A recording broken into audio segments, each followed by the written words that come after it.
In the fertile heartlands of a forgotten region, shielded by towering baobab trees and the echoes of ancient hills, stood a modest clay house, home to Chief Is and his 3 wives.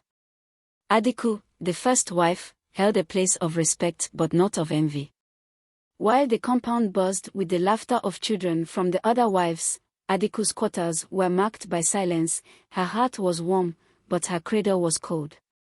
Adaku was a woman of unparalleled beauty and kindness, qualities that first drew Chief Is to her.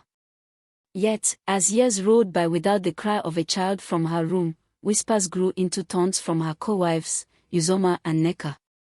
They filled the evening air with jibes masked in concern, not enough to reprimand but enough to wound.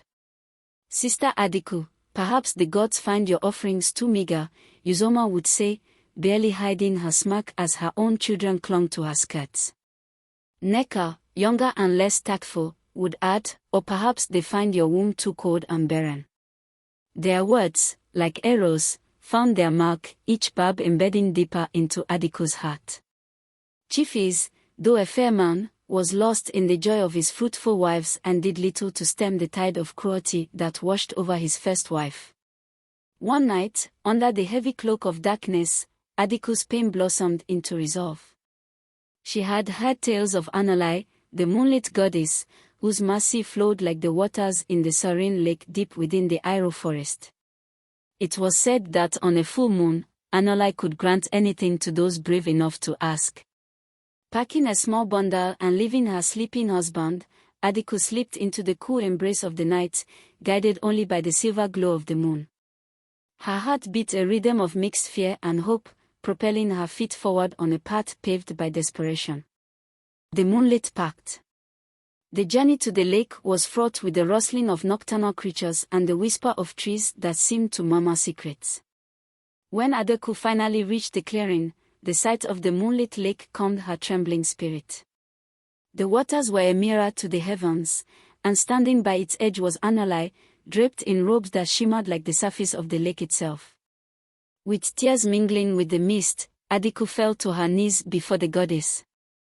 Her voice, hoarse with emotion, broke the sacred stillness. "Great Anuli, I come seeking the child that fate has denied me," she cried out.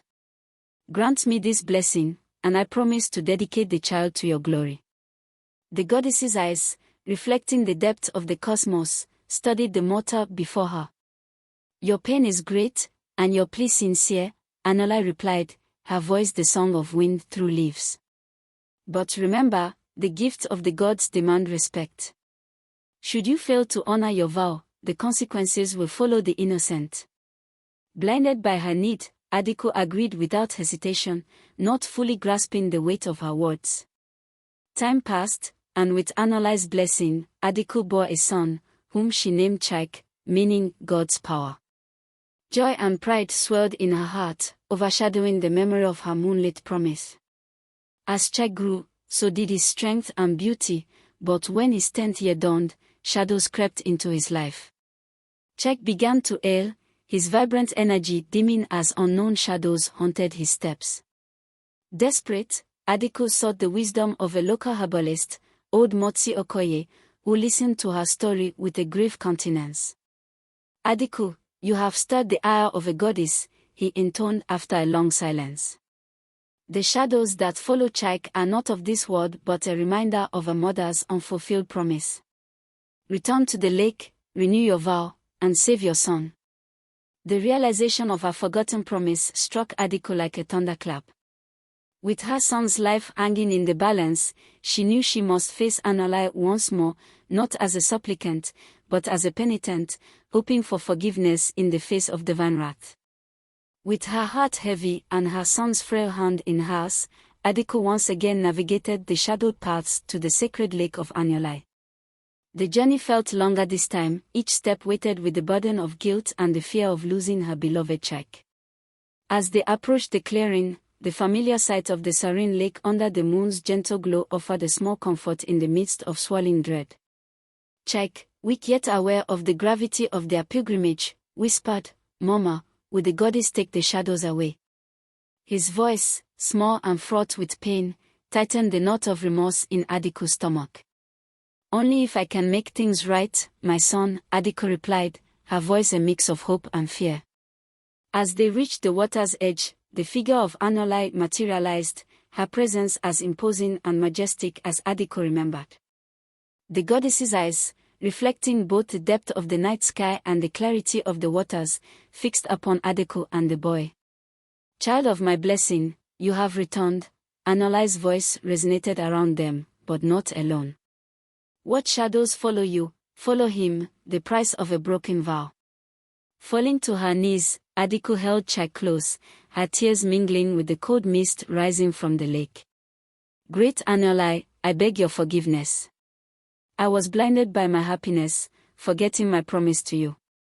Please, spare my son the weight of my folly."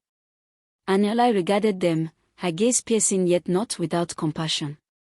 The bond between a mother and her child is sacred, as is the vow made under the moonlit sky.